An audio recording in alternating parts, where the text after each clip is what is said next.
रक्तोपल्कोमलसमापायं तिविहेन प्रणमिमोहं शीलगुणाणं निशामेह पंचमो चक्रवर्ती वारसो जो भवैकां कुमारो तस्य जनितिथ्यरस्य चरणे वन्दे सया शीर्षा चंद्रसमानो चंदो धवलो भावो जस्य परम विशुद्धो चंदपहो जनिंदो वंदे चरणे सया शीर्षा सिरिजन वदनो पल्ला अण्णानि तिमिरविनाशयानित्यं स्वदेवदाभियाना वन्दे जन सरस्वतीं देवीं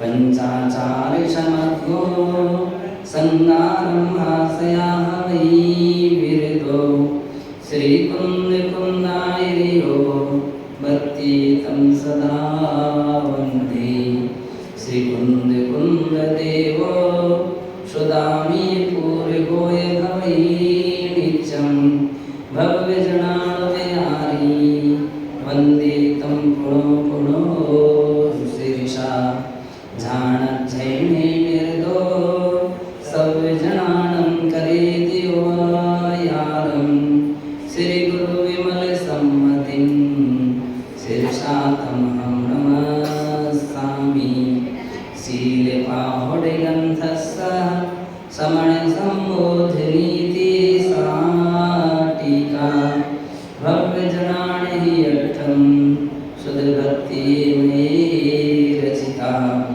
नमो गृहन्तारं नमो सिद्धारं नमो आयेर्यां नमो वर्षायां नमो लोवे सर्वेषां। जय बोलिए अनंतानंत सिद्धे परमेष्ठी भगवान की देवाधिदेव श्री आदिनाथ भगवान की परम पूज्य आचार्य श्री कुंद कुंद देव की परम पूज्य वात्सल्य रत्नाकर गुरुदेव आचार्य श्री विमल सागर जी मुनि महाराज परम पूज्य तपस्वी सम्राट गुरुदेव आचार्य श्री सन्मति सागर जी मुनि महाराज की अहिंसा में जैन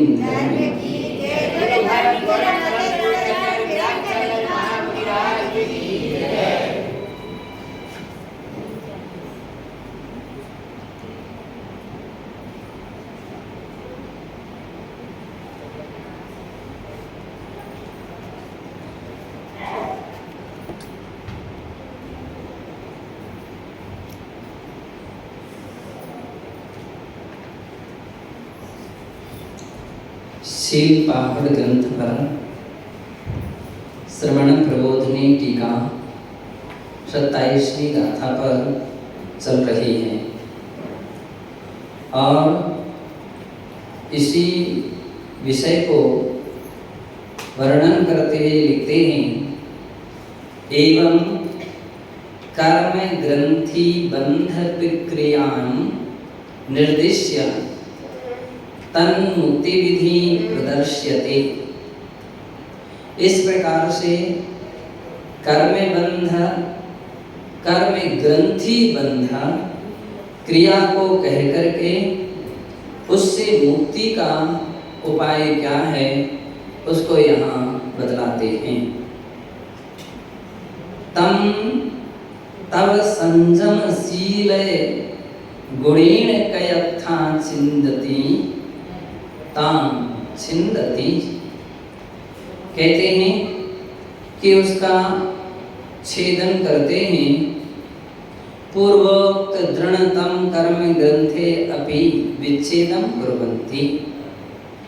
पूर्वोक्त पहले कहे हुए जो दृढ़तम कर्म रूपी ग्रंथि थी, कर्मों का बंधन था, उसको विच्छेदन कुर्वन्ति। अब उसको नष्ट कैसे किया जाता है उसको क्षय कैसे किया जाता है यहाँ पर बतलाते हैं।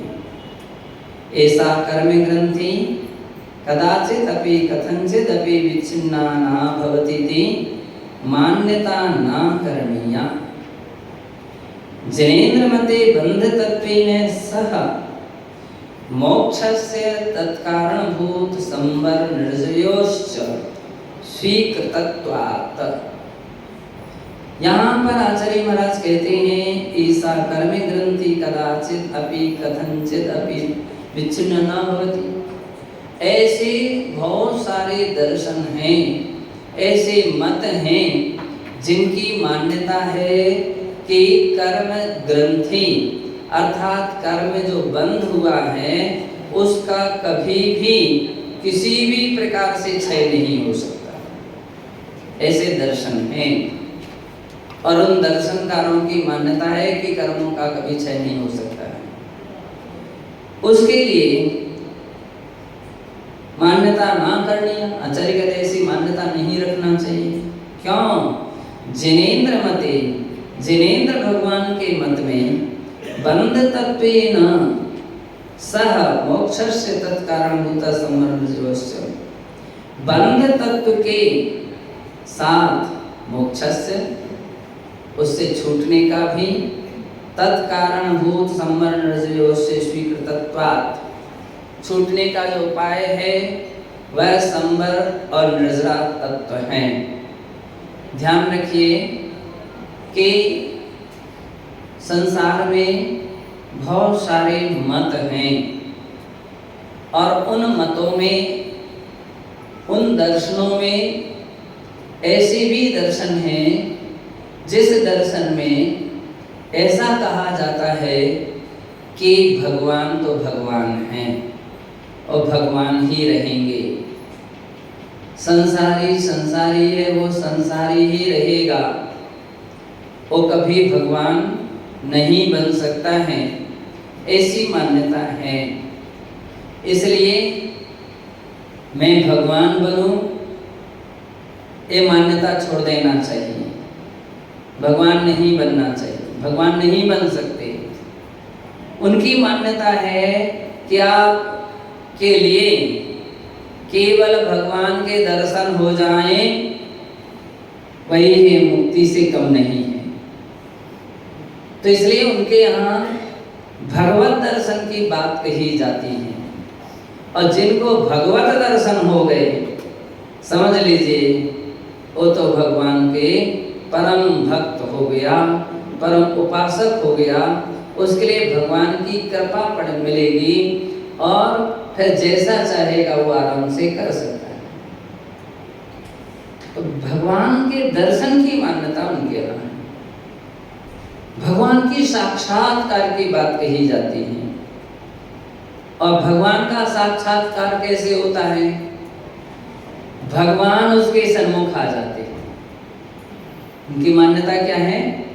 भगवान भक्त के सन्मुख उपस्थित हो जाते हैं। जबकि जैन दर्शन ये कहता है कि भगवान का अर्थ है जिस आत्मा ने कर्मों का क्षय कर दिया है और वे सिद्ध बन गए हैं, सिद्ध लोक में सिद्धालय में विराजमान हो गए हैं, अब वे किसी भी परिस्थिति में नीचे नहीं आएंगे, संसार में नहीं आएंगे, क्योंकि आने का मुख्य कारण कर्म था। क्या कारण था? कर्म। कर्म के कारण से व्यक्ति गति से गत्यांतर को प्राप्त हो रहा था। कर्म ही जिसके क्षय हो गए हैं, अब वो जा ही नहीं सकता है। यूं कहें गमनागमन का पेट्रोल कर्म था। जैसे बिना पेट्रोल की गाड़ी चल नहीं सकती है, फिर भी आप चला लेते हैं। कोई मिट्टी का तेल डाल करके, कोई खींच करके, ढड़का करके ऐसे चला लेते हैं। लेकिन कर्म रूपी एक ऐसी गाड़ी है, वो ना मिट्टी के तेल से ढल सकती है, ना उसको खींचा जा सकता है। बोले उसको क्षय कर दिया है, समाप्त कर दिया है, तो अब संसार में आने का कोई कारण नहीं है। वीतरागी है। क्यों आएंगे संसार में? भक्त की प्रार्थना पर आ जाते हैं। लोग क्या बोलते हैं? भक्त की प्रार्थना पर भगवान आ जाते हैं, पिघल जाते हैं। देखो, जो वीतरागी होते हैं उन्हें भक्तों से राग नहीं रहता है, और जिन्हें राग है वे वीतरागी नहीं है, वे भगवान नहीं हो सकते हैं। तो जब राग ही नहीं है तो आएंगे क्यों? क्यों आएंगे? कैसे आएंगे? तो दो कारण हो गए, वीतरागी हैं, दूसरे कर्मों का क्षय कर दिया है, तो इस कारण से पुनरागमन तीर्थन जो सिद्ध भगवान हैं वो संसार में नहीं करते हैं। इस सिद्धांत और इस सिद्धांत को समझाने के लिए 7 तत्वों की व्याख्या की गई। किसकी व्याख्या की गई? 7 तत्व। और 7 तत्व कौन कौन से हैं? जीव, अजीव, आश्रय, बंध, संभर, निर्जरा, मोक्ष, ये 7 तत्व हैं। और उन 7 तत्वों में जीव और अजीव ये मूल तत्व कहे जाते हैं। कौन से मूल तत्व हैं? जीव और अजीव। जिन्होंने द्रव्य संग्रह पढ़ी है तो वहाँ पर यह गाथा याद रखी है। पहली ही गाथा में कहा गया है, जीव मजीवम दर्वम जिणवरवसेण जीर्ण नित्यम। जीव और अजीव ये 2 द्रव्यों को, 2 तत्वों को मूल रूपेणे जिनेन्द्र भगवान ने निर्दिष्ट किया है। मूल 2 ही तत्व हैं। कौन कौन? जीव और अजीव, ये मूल 2 तत्व हैं। अब इन 2 तत्वों के कारण से कुछ ऐसी अवस्था है जब यह जीव विभाव रूप से प्रणमन करता है तो संसार में परिभ्रमण करता है, स्वभाव रूप में परिभ्रमण करता है तो मोक्ष को प्राप्त करता है। विभाव रूप परिणमन कराने में प्रधान 2 तत्व हैं। कौन कौन से? आश्रय और बंध। ये 2 तत्व जब यह जीव राग के कारण, द्वेष के कारण, मोह के कारण अजीव का आश्रय लेता है तो फिर वह आश्रय और बंध को प्राप्त होता है। कर्मों का आश्रय करता है, कर्मों का बंध करता है, बस इतने से ही संसार में परिभ्रमण करता रहता है। और जब जीव का आश्रय लेता है, आत्मा अपना निजी आत्मा का आश्रय लेता है, अपने स्वभाव का आश्रय लेता है, तो उसके अंदर में 2 हेतु सामने आते हैं, 2 तत्व सामने आते हैं। मोक्ष मार्ग में प्रयोजनभूत वे 2 तत्व हैं, संवर और निर्जरा। संवर और निर्जरा, जो सम्यक दृष्टि जीव, सम्यक ज्ञानी जीव, सकल संयम को धारण करने वाले जीव अथवा देश संयम को धारण करने वाले जीव जब आत्माभिमुख होते हैं तो उनके अंदर में संवर और निर्जरा प्रारंभ होती है। आते हुए कर्मों का रुक जाना संवर है, और जो कर्म पहले से बंध गए थे उनका झड़ जाना, एक देश झरना निर्जरा है। संवर और निर्जरा ये 2 महत्वपूर्ण तत्व हैं। जिन्होंने ये 2 तत्वों को प्राप्त कर लिया है उसके लिए मोक्ष ज़्यादा दूर नहीं है, दूर नहीं है, मंजिल पास में है, निकट है। अब वो कर्मों का क्षय कर सकते हैं। कर्मों का क्षय होते ही उसको मोक्ष मिलेगा। जब भी मोक्ष होगा संवर और निर्जरा पूर्वक ही होगा, आश्रय बंध के साथ नहीं होगा। जब भी संसार परिभ्रमण होगा तो आश्रय बंध के कारण से संसार परिभ्रमण होगा, संवर निर्जरा से नहीं होगा। तो इस प्रकार से आचार्य महाराज ने कहा कि जिनेंद्र देव के मत में बंध तत्व के साथ मोक्षस्य, मोक्ष का भी वर्णन है, यानी कर्मों को बांध भी सकते हो और आप कर्मों से मुक्त भी हो सकते हो, कर्मों का क्षय भी कर सकते हो। मोक्षस्य तत्कारणभूत संबंध रजयोस्य स्वीकृतत्वात्, क्योंकि जो मोक्ष के कारणभूत संवर तत्व और निर्जरा तत्व है उसको स्वीकार किया जाने से के छिंदन्ति, कौन क्षय करते हैं? कृतार्थाः, ज्ञानी ना, जो ज्ञानी पुरुष हैं, सम्यक ज्ञानिनो वा जनाः तां कर्म ग्रंथि छित्तुं समर्था भवन्ति। जो सम्यक दृष्टि भी अर्थात सम्यक दर्शन, सम्यक ज्ञान और सम्यक चारित्र को धारण करने वाले सकल संयमी मुनिजन हैं, वे कर्मों का पूर्ण रूपेण क्षय करके निर्वाण प्राप्त कर लेते हैं। और इसके अलावा देश संयमी या अविरत सम्यक दृष्टि हैं, वे कर्मों का पूर्ण रूपेण क्षय नहीं कर पाते हैं। तो इसलिए वे रत्नत्रयधारी कर्म ग्रंथि छित्तुं समर्था भवन्ति, कर्म ग्रंथि को क्षय करने में समर्थ होते हैं। केनोपायेन, किस उपाय से? उच्यते, कहते हैं तपः संयम शील गुणेन छिदन्ति। कर्मों का क्षय कैसे होगा? आराम करने से नहीं होगा, हैं? ये है जैन दर्शन। जैन दर्शन इस बात के लिए स्वीकार करता है कि बिना तप को धारण किए कोई भी मोक्ष को प्राप्त नहीं हो सकता है, चाहे वे तीर्थंकर भी क्यों ना हो।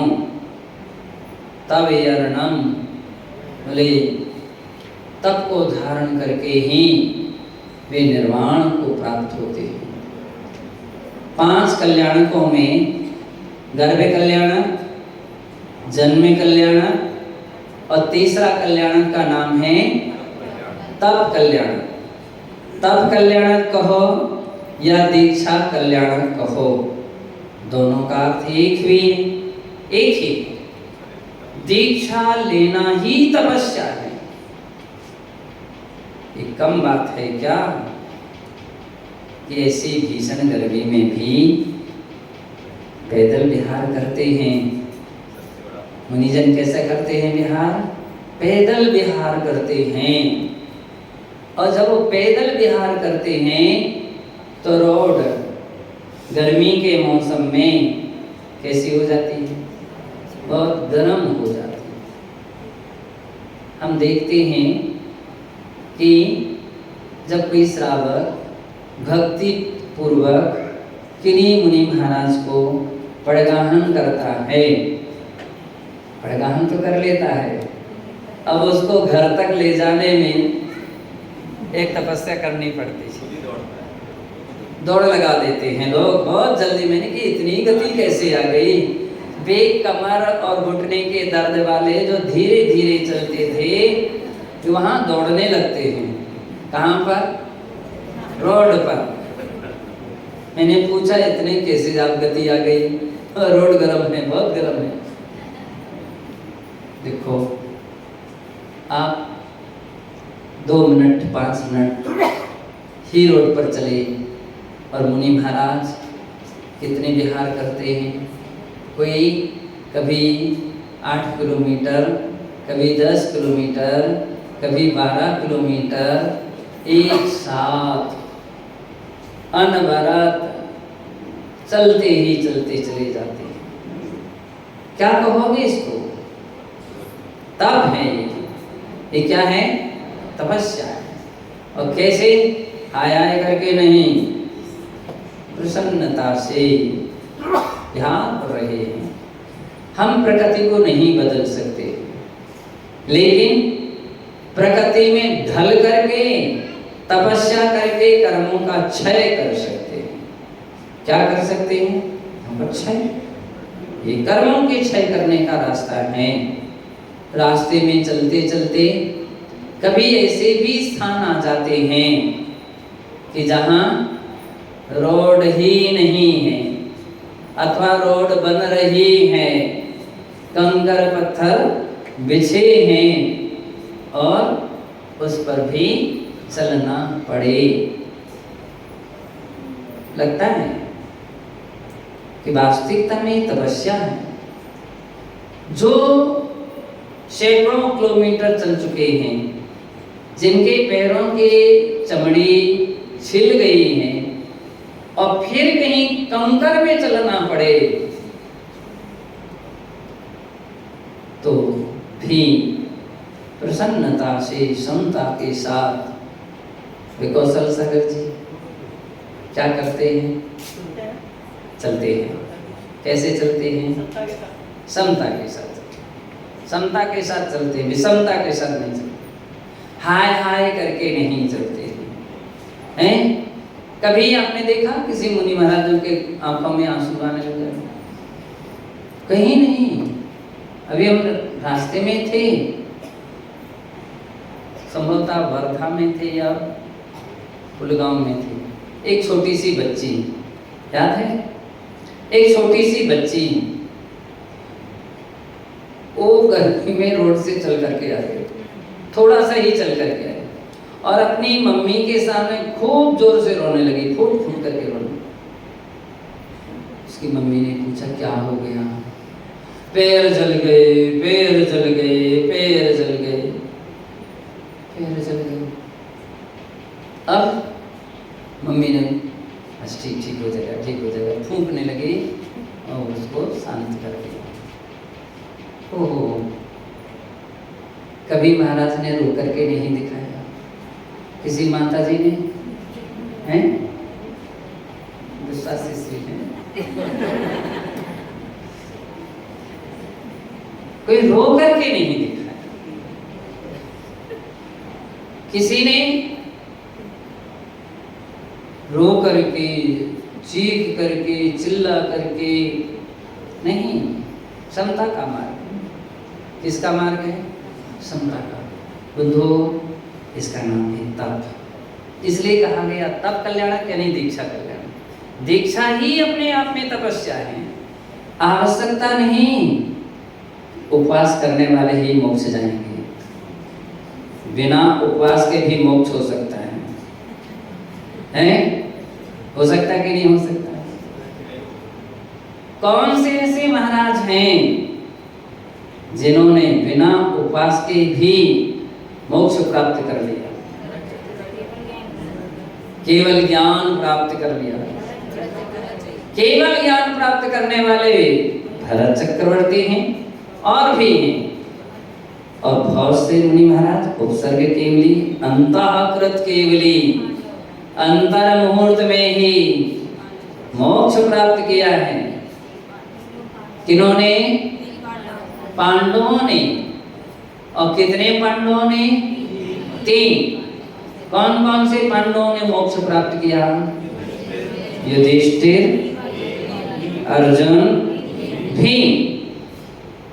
ये 3 पांडव ऐसे थे कि उनके लिए लोहे के गरम गरम आभूषण, जैसी उन्होंने दीक्षा ली मुनि अवस्था में, उनको गरम गरम लोहे के आभूषण डाल दिए गए कि गले में, उनके हाथों में, उनके पैरों में। और कैसे गरम? धूप से गरम किए हुए नहीं, आग से गरम किए हुए, लोहे के लाल हो गए। और फिर पहनो ये आभूषण, ये आभूषण आपके गले में शोभा देगा, ये बाजूबंद, ये आपके पैरों में बेड़ी। दो क्षमता के साथ रहे। और बतलाते हैं उन्हें कर्मों का क्षय करके निर्वाण को प्राप्त कर लिया, मोक्ष को प्राप्त कर लिया, बिना उपवास के भी। लेकिन ध्यान किया। मोक्ष पाने के लिए उपवास इतना आवश्यकता नहीं है, लेकिन ध्यान तो आवश्यक है। बिना ध्यान के विशेष सागर जीवन श्रेणी आरोहण नहीं हो सकती है, और बिना श्रेणी आरोहण किए कर्मों का क्षय नहीं हो सकता है। तो मोक्ष मार्ग में ध्यान भी बड़ा तप है। इतनी बड़ी बड़ी तकलीफें कष्ट साधु जन सहन कर लेते हैं। ऐसी गर्मी में लोग बोलते हैं पानी पीते जाओ, कितना पी लो, कंठ तक भी पी लो तो भी गला सूखा रहता है, फिर भी गला सूखा रहता है। पेट तक पानी भरा है, कंठ तक भरा है, फिर भी मुख सूख रहा है। और यहाँ एक टाइम भोजन, एक टाइम पानी, और वो भी मिले ये कोई पता नहीं। जब कोई आकर के कहते हैं आज अंतराय हो गया, तो अपन को बड़ी वेदना होती है सुन करके। 24 घंटे में तो एक टाइम पानी लेने गए थे, भोजन लेने गए थे, और वो भी नहीं मिला, और हंसते हंसते आ गए। दूसरे दिन के लिए प्रत्याख्यान कर दिया 24 घंटे के बाद। सोचिए, जहाँ पर गृहस्थ हर घंटे घंटे में 2-2 घंटे में पानी पानी पानी, रास्ते में चलते हैं तो बाटल जेब में रख लेते हैं, बस फिर थोड़ा सा, फिर 2 घूंट, फिर 2 4 5 घूंट। और मुनिजन क्या भरोसा है बंदो, ये बड़ी तपस्या है, और इन तप के द्वारा मोक्ष मार्ग में सम्यक तपस्या के द्वारा, समता पूर्वक तपस्या के द्वारा वे कर्मों का क्षय कर देते हैं। इसलिए मोक्ष की प्राप्ति होती है। क्या होती है? मोक्ष की प्राप्ति होती है। बौद्ध संप्रदाय में उल्लेख मिलता है उनके यहाँ त्रिपिटक, जैसे अपने यहाँ जिनवाणी या शास्त्र हैं, वैसे उनके यहाँ त्रिपिटक नाम के ग्रंथ हैं। तो एक त्रिपिटक ग्रंथ है, तो जिसमें उल्लेख मिलता है कि जब महावीर भगवान के लिए केवल ज्ञान हो गया, क्या हो गया? केवल ज्ञान हो गया। उस समय गौतम बुद्ध थे।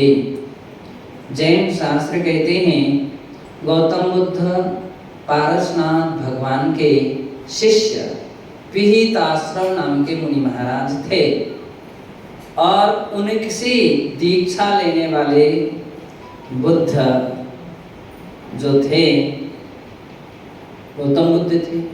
उन्होंने पिहिताश्रम नाम के मुनि महाराज से निर्ग्रंथ दिगंबर दीक्षा ली। त्रिपिटक में उल्लेख है, वो कहते हैं कि मैं पहले पानी पात्र में आहार करने वाला था, मैं हाथ में आहार करता था, मैं दिन में एक बार आहार करता था, उसी समय पानी पीता था, मैं खड़े होकर के आहार करता था, मैं निमंत्रण से आहार नहीं करता था। अगर कोई मुझे यह बतला दे कि ये सामग्री आपको बनाई है, उसको नहीं लेता था, किसी निमंत्रण को स्वीकार नहीं करता था, किसी की प्रार्थनाएं स्वीकार नहीं करता था। जब वो प्रतिग्रह मिलता जहाँ, वहाँ नवदा भक्ति से आहार लेता था, इत्यादि बातें त्रिपिटक में उल्लेख हैं। बंधो, तो बतलाते हैं कि बाद में उनसे सहन नहीं हुआ, तो उन्होंने मध्यम मार्ग अपनाया। लंबी कहानी है, केवल सारांश से मध्यम मार्ग अपना लिया, यानी वस्त्र धारण करके 2-3 बार जो भी भोजन करने लगे, पात्र रखने लगे, और उसमें ही भोजन पानी लेने लगे। बतलाते हैं कि जब महावीर भगवान के लिए केवल ज्ञान हो गया तो बुद्ध को आश्चर्य हुआ, बहुत बड़ा आश्चर्य। और बड़े आश्चर्य के साथ उन्होंने अपने प्रधान शिष्य, प्रमुख शिष्य कौन थे? आनंद। कौन थे? आनंद। भंते तो शिष्य का नाम, शिष्य भगवान को कहते हैं। तो आनंद नाम का शिष्य था। बुद्ध ने आनंद की ओर देखा और कहा आनंद। शिष्य ने कहा भंते, बतलाएं अब क्या आदेश देना चाहते हैं, क्या आज्ञा देना चाहते हैं? बुद्ध ने कहा जाओ और देख करके आओ कि महावीर भगवान को केवल ज्ञान क्यों हुआ और कैसे हुआ। केवल ज्ञान को उनके भाषा में बोधि कहा जाता है। तो बोधि की प्राप्ति उन्हें कैसे हुई? तो उनके यहाँ कहा गया कि उनके शिष्य ऋषि पर्वत पर पहुंचे। कौन से पर्वत पर पहुंचे? ऋषि। और ऋषि पर्वत का अर्थ विपुलाचल।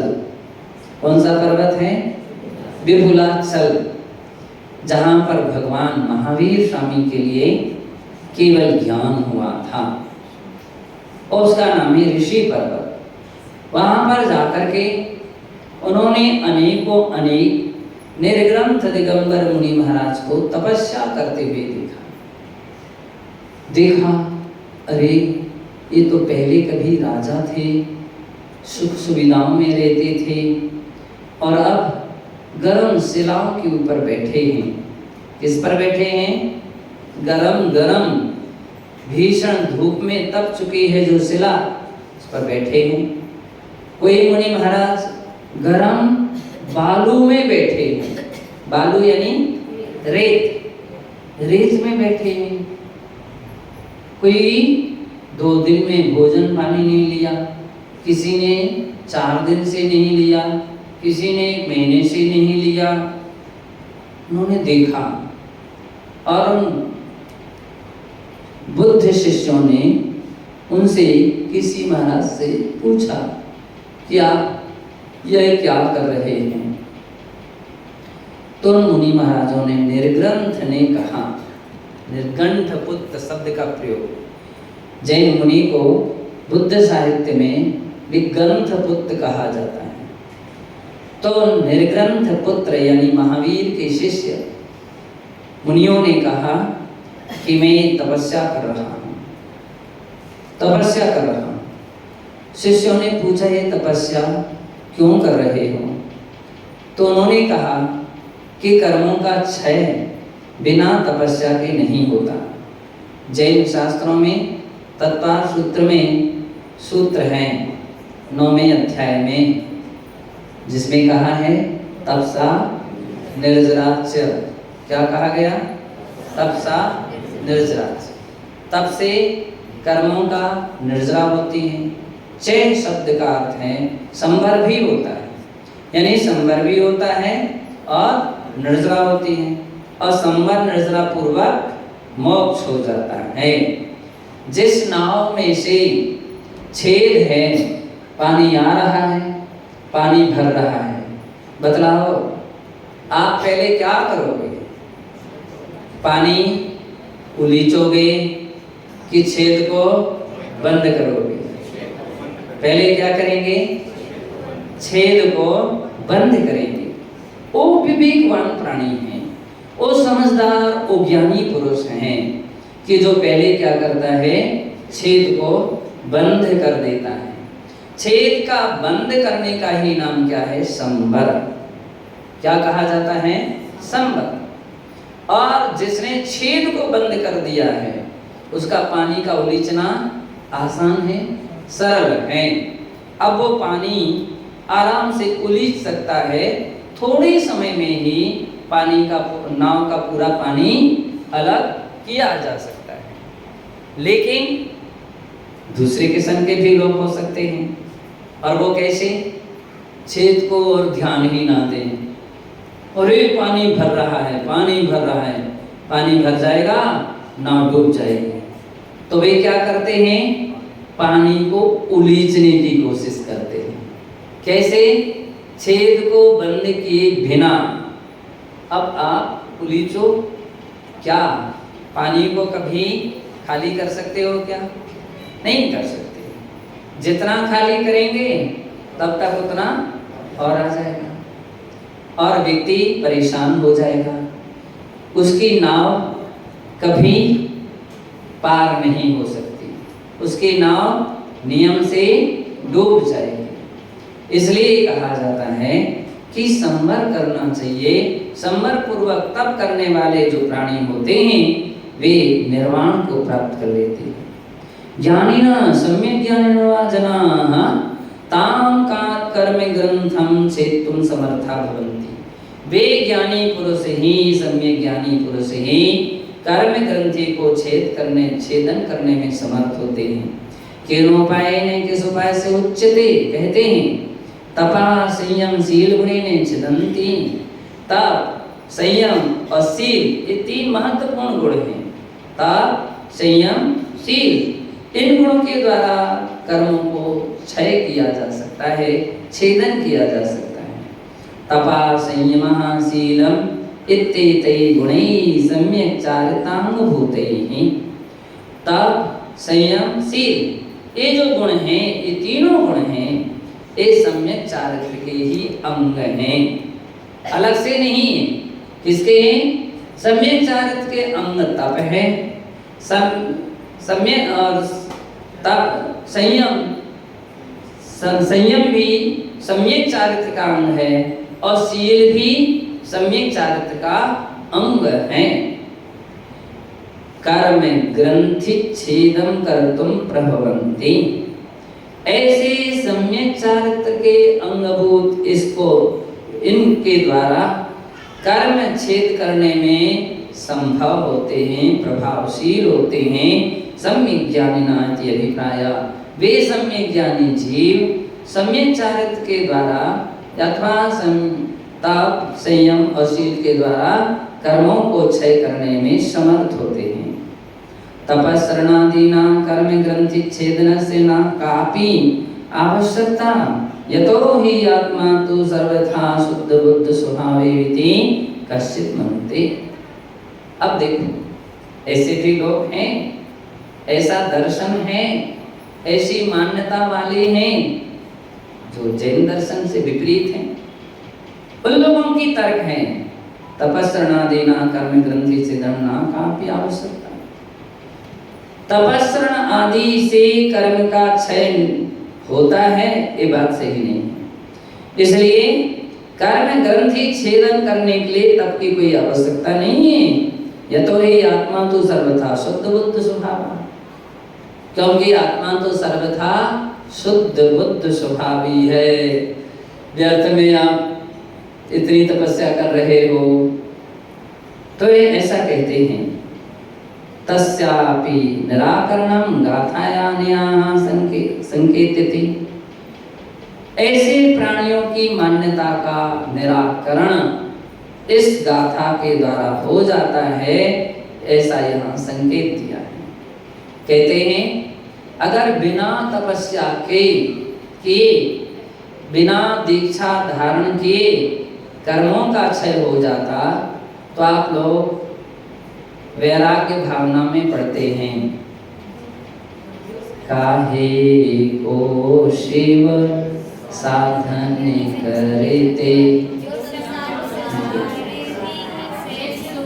होता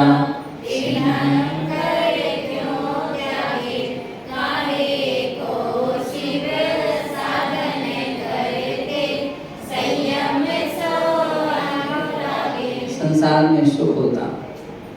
तो तीर्थंकर महापुरुष तीन ज्ञान के जन्म से तीन ज्ञान के धारी क्यों छोड़ते संसार, क्यों घर छोड़ते, क्यों दीक्षा धारण करते? जो संसार विषय सुख होता तीर्थंकर क्यों त्यागे, काहे को शिव साधन करते, संयम सो अनुरागी। क्यों संयम धारण करते बंधो? उन्होंने समझा कि नहीं, संसार की सुख सुविधाओं में सुख नहीं है, ये भ्रम है। सुख तो आत्मा की साधना में है, रत्नात्रय में है। इसलिए बंधो वो संयम धारण करते हैं और संसारिक सुखों को छोड़ देते हैं। कितनी बड़ी आश्चर्य की बात है। आज के समय में बहुत कुछ लोग जब जैन साधुओं को देखते हैं तो उनको देख करके बड़ा आश्चर्य होता है। युवा वर्ग जब किसी जैन मुनि को देखते हैं तो उसको भी आश्चर्य होता है कि अरे ये इतने बड़े परिवार के हैं। ऐसा ना समझें कि इनके पास कुछ था नहीं सो साधु बन गए। नहीं, इनके पास बहुत कुछ था। बड़ा घर था, बड़ा परिवार था, दुकान थी, धन दौलत थी, सब कुछ था। फिर भी हैं समझा इसमें सुख नहीं है। जब कोई एक डॉक्टर दीक्षा ले तब लगता है अरे डॉक्टर होकर के, कोई एक इंजीनियर दीक्षा ले, कोई एक सीए सुन रहे हो? कौन? सीए। हमारे कौशल सागर जी महाराज सीए सर्विस से छोड़ करके आ गए। सीए की सर्विस लोग तरस रहे हैं और वे छोड़ रहे हैं। लोग तरस रहे हैं, वो छोड़ रहे हैं। जब हम लोग भावनगर में थे, है भावनगर वाले, तो भावनगर में जब पंकज की दीक्षा थी, कौन सी माता जी थी वो? प्रशांतमती। बैंक मैनेजर थी, हैं? कैशियर, बैंक कैशियर थी। लाखों करोड़ों का जमा खाता रहता था। तो जब वो दीक्षा के लिए उनका निश्चित हो गया तो सारे बैंक के जितने भी उनके स्टाफ था तो उसने वहाँ पर उनका स्वागत किया गया, अंतिम सम्मान किया गया। तो उनके जो प्रमुख बड़े मैनेजर, क्या नाम से मैनेजर थे, तो उनको बड़ा आश्चर्य हुआ। उन्होंने कहा कि बेटी ये तुम क्या कर रहे हो? लोग तरसते हैं, पुरुषार्थ करते हैं, मुझे पोस्ट मिल जाए, और तुम छोड़ रहे हो। हमारी विज्ञप्ति श्री माता जी ये भी बैंक में हैं? हाँ, इलेक्ट्रिसिटी बोर्ड, बिजली सुधार, उस विभाग में थे। तो लोगों को आश्चर्य हुआ, अरे इतनी बड़ी पोस्ट से छोड़ रही है, दीक्षा लेने की तैयार हो। बंधु, इन्होंने कहा कि बिना तपस्या के कर्मों का क्षय नहीं हो सकता। मोक्ष पाने के लिए सब छोड़ना पड़ेगा। ये कुछ समय की सुविधाएं हैं, कुछ समय की डिग्री है, ये केवल इसी भव की है। अगले भव में ये डिग्रियां कोई काम में नहीं आएंगी। अगले भव के लिए तो हमको इस पर्याय को सार्थक करने के लिए रत्नत्रय और तपस्या करनी पड़ेगी। रत्नत्रय धारण करके और मोक्ष मार्ग पर आ गई बंधु, ये ज्ञानी पुरुष कहे जाते हैं। तो जब हम कभी ऐसे निर्ग्रंथ दिगंबर साधुओं को, संतों को देखते हैं, यहाँ कोई मध्यम मार्ग नहीं अपनाया गया। श्वेतांबर समाज में भी एक मध्यम मार्ग अपनाया गया। गर्मी लगती है, ठंडी लगती है, मच्छर काटते हैं, तो पतला वस्त्र धारण कर लो। लेकिन दिगंबरों में कोई रास्ते नहीं अपनाए गए। जो पुराने समय में था वो आज भी है और अब भी है। एक टाइम भोजन पानी तो एक टाइम भोजन पानी, उन्होंने 2 टाइम 3 टाइम, कोई पता नहीं कितने टाइम पानी लेते हैं। तो ये निर्ग्रंथ दिगंबर चर्या तपस्या की चर्या है। आचार्य महाराज कहते हैं कि इस प्रकार से जो अवस्था है वह आत्मा की तपस्या की अवस्था है। और जो लोग ऐसा बोलते हैं आत्मा तो सर्वथा शुद्ध है, शुद्ध बुद्धि सदा सुख मत है, तो सदा सुख मत की मान्यता है आत्मा तो सदा शिवाः सदा शुद्धाः सदा सिद्धाः एव सदैव शुद्ध ही है। तो प्रश्न खड़ा है, यदि आत्मा शुद्ध ही है, सिद्ध ही है, तो आप यहाँ क्यों बैठे हो? पंडित जी सही बात है। अगर अपनी आत्मा सर्वथा शुद्ध है तो शुद्ध आत्मा कहाँ विराजमान होती है? सिद्धालय में। कहाँ पर विराजमान होती है? सिद्धालय में। और तुम सिद्धालय में नहीं, तुम यहाँ बैठे हो और कह रहे हो मैं शुद्ध हूँ। कैसे? केवल शुद्ध नहीं की दृष्टि से आप शुद्ध हो सकते हो। शुद्ध ने शक्ति की प्रधानता से कथन करता है, सब्बे शुद्धा हो शुद्ध नया। शुद्ध नहीं की अपेक्षा से आपके अंदर में क्षमता है, योग्यता है, आप शुद्ध बन सकते हैं, आप सिद्ध बन सकते हैं, लेकिन अभी नहीं बने हैं। अभी नहीं बने हैं। अगर अभी मान लोगे तो फिर पुरुषार्थ ही नहीं करोगे, काहे के लिए दीक्षा लोगे? तो लगा शुद्ध बुद्ध स्वभावेति कश्चित् मनुते, ऐसा कोई लोग मानते हैं। तस्यापि निराकरणं गाथानया संकेत्यते, इसलिए इस गाथा के द्वारा संकेत किया गया आत्मा कर्मबद्धोपि भवति, आत्मा कर्मबद्ध से बंधा हुआ ही होता है।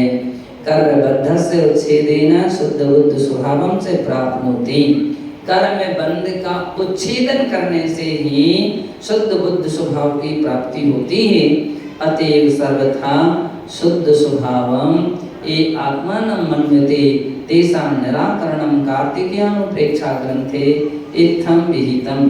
जो प्राणी अपनी आत्मा को सर्वथा शुद्ध स्वभाव रूप मानते हैं, उनका निराकरण करने के लिए कार्तिकेयानुप्रेक्षा की गाथा 201 और 202 3 गाथाओं में कहा, जय पुण्य शुद्ध सहावा सव्वे जीवा अनायिका लेवी, तो तव चरण विहाणम सव्वे सिन्निफलम बोधि।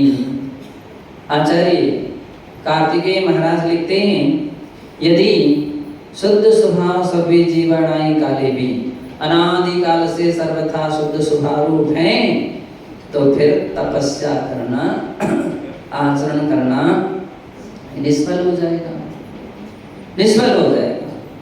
तामकः गृह्णति देहं प्राणां कर्माणि ताकहं पुनदि, सुहृदाविय दुहिदाविय प्राणारूपाकहं हौन्ति।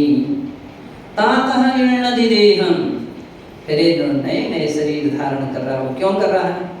शुद्धात्मा सिद्धात्मा तो शरीरातीत होते हैं, देहातीत होते हैं, अशरीरी होते हैं, और तुम शरीर को धारण किए हो, तो कहाँ कैसे क्यों ग्रहण करते हो? ता कहा गृह्णति देहम नाना कर्माणि तः कहम गुणदि, नाना प्रकार के शुभ अशुभ जो कर्म हैं उन कर्मों को यह जीव क्यों ग्रहण करता है? सुहृदावीय दुहिदावीय, और सुखी अथवा दुखी होता है। अपन देख रहे हैं कितने भी व्यक्ति कैसी क्यों ना हो, बीमार हो जाते हैं तो सभी को तकलीफ होती है, दुखी हैं। क्यों दुखी हो?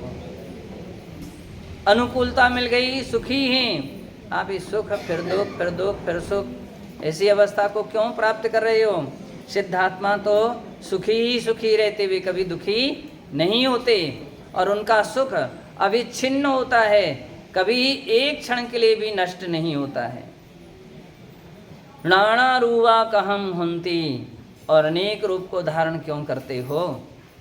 सव्वे कम्मणे बद्धा संसरमाणा अणायिका लम्मी, पच्छा तोड़िए बंधे सिद्धा शुद्धम ध्रुवम होंती। इसलिए आचार्य महाराज ने तर्क भी कर दी और अंत में सारांश बतलाया। ध्यान रखो, सव्वे कम्मणे बद्धा, जितने भी संसारी जीव हैं वे कर्म से बंधे हुए हैं। संसरमाणाणायि कालम्मी, इसी कारण से अनादिकाल से संसार में परिभ्रमण कर रहे हैं। पच्छा तोड़िए बंधम, संसार पूर्वक ही बंध का छेद किया जा सकता है। सिद्धा शुद्धा ध्रुवम होंती, तभी यह जीव सिद्ध शुद्ध अवस्था को प्राप्त कर सकता है। एवं सिद्धांत माश्रितत्व तपासीमादिना कर्म ग्रंथि छेदो भवतीति निरूपणम अस्याम गाथायाम विहितम। इस प्रकार से सिद्धांतम आश्रित्य, इस सिद्धांत का आश्रय लेकर के ही तपा संयमादिना, तप संयम आदि कर्म ग्रंथि छेदो भवति, तप संयम आदि के द्वारा कर्म ग्रंथि का छेद होता है। इति निरूपणम अस्याम गाथाम विहितम, ऐसा इस गाथा में निरूपण किया गया। कर्म मुक्ति संसार दुखोच्छेदाय वा तपा संयमादि चरणम अनिवार्यम। इसलिए कर्म से मुक्ति पाने के लिए, संसार दुखोच्छेदाय, संसार के दुखों का उच्छेदन करने के लिए, तपा संयमादि चरणम अनिवार्यम, तपस्चरण, संयम, चारित्र इत्यादि का आचरण अनिवार्य है। नान्यथा कर्मच्छेदा इति गाथा साराः, इसके बिना कर्मों का उच्छेदन संभव नहीं होता है, यह इस गाथा का सार है। एवं भो भव्यात्मन, इसलिए हे भव्य प्राणी, यदि संसार भ्रमण मोक्षा भवेत् तर्हि सर्वविध प्रयत्नेन तपा संयम शीलाचरणानि निर्दोष रूपेण परिपालयति गाथायाः तात्पर्यम्। यदि संसार भ्रमण मोक्षाः, संसार भ्रमण से तू छूटना चाहता है, तर्हि तो सर्वविध प्रयत्नेन, सभी प्रकार के प्रयत्न से, तप संयम शीलाचरणानि, तप संयम शील के आचरण को निर्दोष रूपेण परिपालयति, निर्दोष रूप से परिपालन करो। इति गाथायाः तात्पर्यम्, ऐसा इस गाथा का तात्पर्य है। कहने का अर्थ ये है कि कर्मों को क्षय करने के लिए तप संयम शील अनिवार्य है, इसके बिना कर्मों का क्षय नहीं हो सकता है। ओम नमः क्लास। नमः श्री वर्धमानाय निर्धोतकलिलात्मने सालोकानां त्रिलोकानां यद्विद्यादर्पणायते। नमो वरिहन्ताय, नमो सिद्धाय,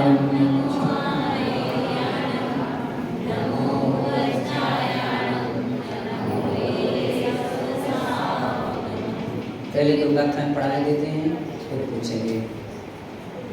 गाथा नंबर 83। यहाँ पर भोग व उपभोग का लक्षण बतलाया जा रहा है। भोग किसे कहते हैं और उपभोग किसे कहते हैं, इसकी परिभाषा इस प्रकार से जानिए। भुक्त्वा परिहातव्यो भोगो भुक्त्वा पुनश्च भोक्तव्यः उपभोगासन वसन प्रभृति पंचेन्द्रियो विषयः।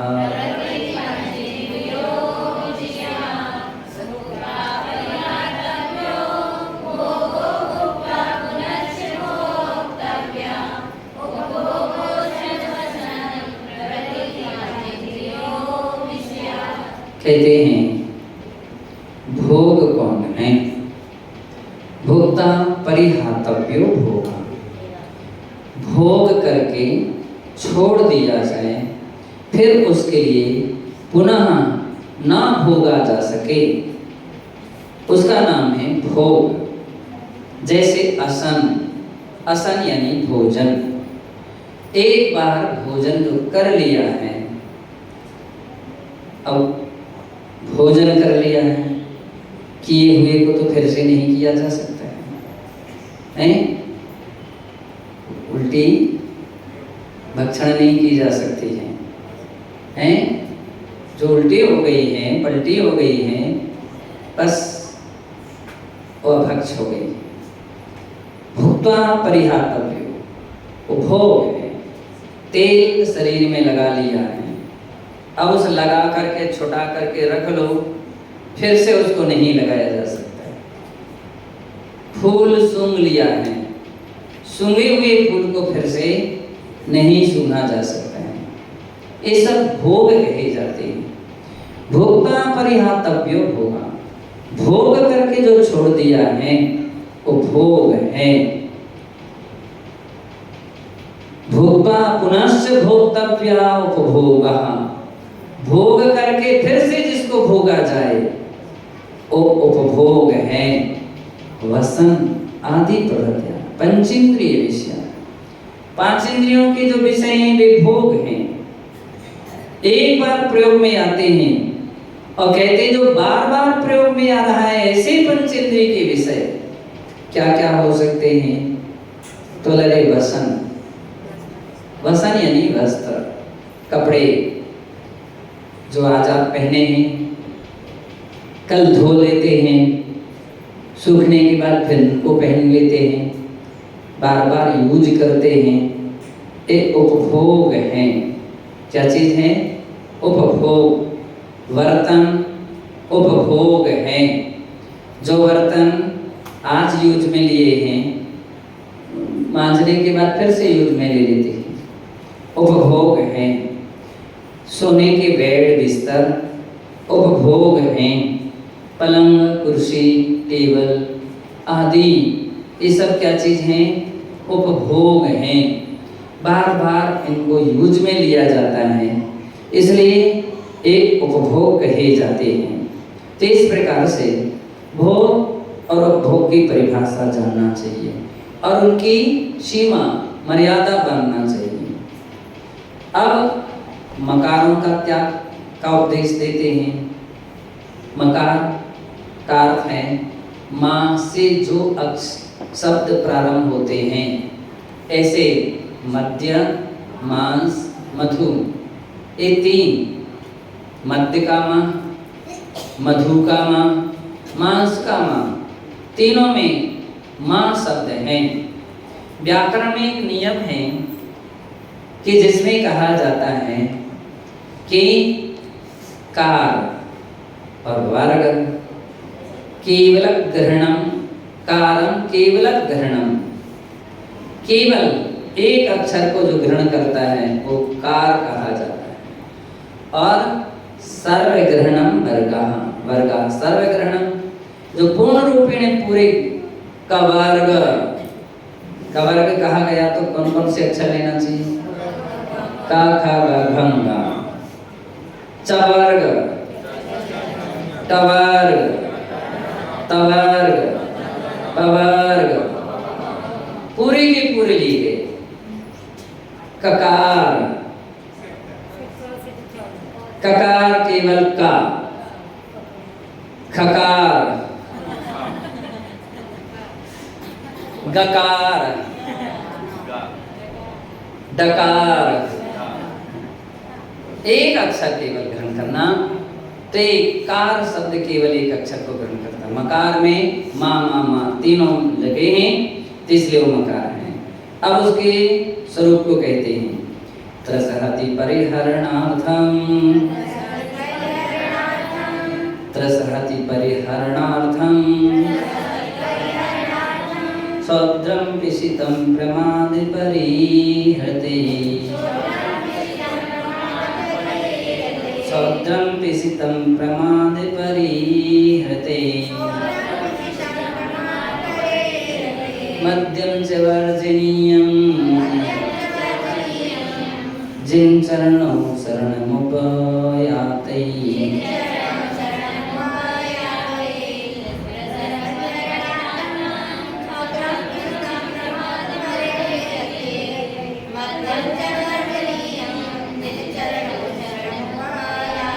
कहते हैं तस्हति परिहरणार्थम सौद्रम पिशितं प्रमाद परिहृते, जिन चरण शरणम उपयाते, जिन लोगों ने जिनेंद्र भगवान के चरणों की शरण ली है, ऐसा सौभाग्य मिला है उन श्रावकों के द्वारा।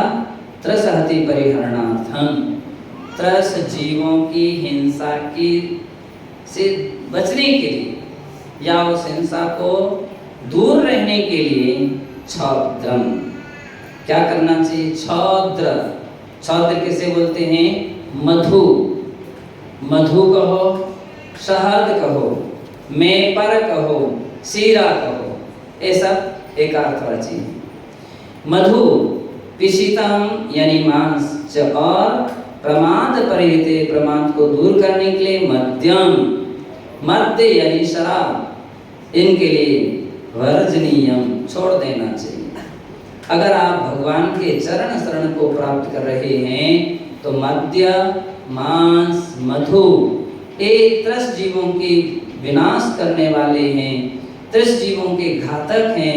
इनमें बहुत सारे त्रस जीव होते हैं और इनके सेवन करने से उन जीवों का विनाश होता है। इसलिए इन तीन वस्तुओं का त्याग कर देना चाहिए। किस किस का त्याग करना चाहिए? सूर्यांश, हाँ, मद्य, मांस, मधु, सही है। अब एक बार खड़े हो जाओ, बतलाओ नमोकार मंत्र के नमो लोए सर्वे साहुणम में कितने अक्षर होते हैं?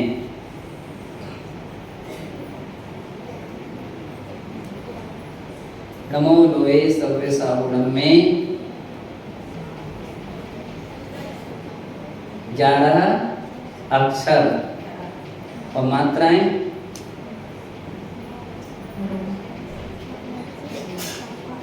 आपने तो सुना दिया था, भूले? अच्छा, फिर से सुना दिया। नमो कार मंत्र में पूरे एक एक पंक्तियों में, एक एक पदों में कितने अक्षर होते हैं? नमो अरिहंताणम में 7, नमो सिद्धाणम में 5, नमो आयर्याणम में 7, नमो उवच्छायाणम में 7, 9, नमो लोए सर्वसावणम में कितने? 9 ये अक्षर होते। और मात्राएं नमो अरिहंताणम में 11, नमो सिद्धाणम में 9, नमो उवच्छायाणम में, नमो आयर्याणम में 11, नमो उवच्छायाणम में 12 और नमो लोए सर्वसावणम में 15। तुम्हारी गैप हो गया था, अब याद रखिए, है ना? ओम नमः शिवाय। दीदी लोगों से भी पूछें कि पक्का है, अटकेंगे तो नहीं? नहीं, सारे लोग बैठेंगे सुनेंगे तो। सुनाओ मीना दीदी।